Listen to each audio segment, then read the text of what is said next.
بەشی چوارەمی فیلمی سپایدەرمان لەلایەن تۆم هۆڵاند و دەرهێنەر دێستن دانیێل کریۆتن ڕاگەیەنرا کە بەناوی سپایدەرمان براند نیو دێ بێ بۆ باسییان لەوە کرد کە دەستپێکێکی نوێ بێ بۆ پیتەر پارکەرەکەی تۆم هۆڵاند. ئەمەی کە لێرای بینن لۆگۆی فەرمی فیلمەکە بێ کە وەکو دیارە لۆگۆکە گۆڕاوە لە تریلۆجیەکەی پێشتر جیاوازە و ئەم لۆگۆیە لە کۆمیکەنوەکانی سپایدەرمانەوە زۆر نزیکە.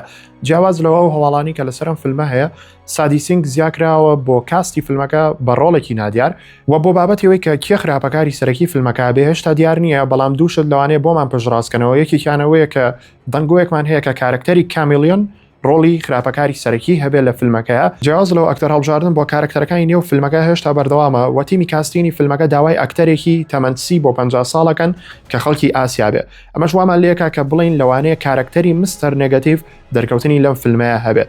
ئەنجا ئەم بەشە نوێی فیلمی سپایدەرمان لە بەرواری 31 حوتی ساڵی 2026 لە سینەماکانی جیهان نمایش دەکرێت و ئەوەی جێی گومانەوەیە کە لە نێوان ئاڤنجەرسی دومزدەی و ئاڤنجەرسی سێکرێت وارسە نمایشەکرێت. و نوێترین هەواڵ دەربارەی بەشی سێمی ئەنیمەیشنی سپایدەرمانەکەی مایلز مۆراڵز بڵاوکرایەوە کە سپایدەرمانە پێشڕەشەکەکە ئەتوان بڕۆن ئینستاگرامەکەم بینەری بن ڕۆژی بڵاوکردنەوەی دیاریکراوە جیاواز لەوە چەند وێنەیەکیان بڵاوکرێتەوە.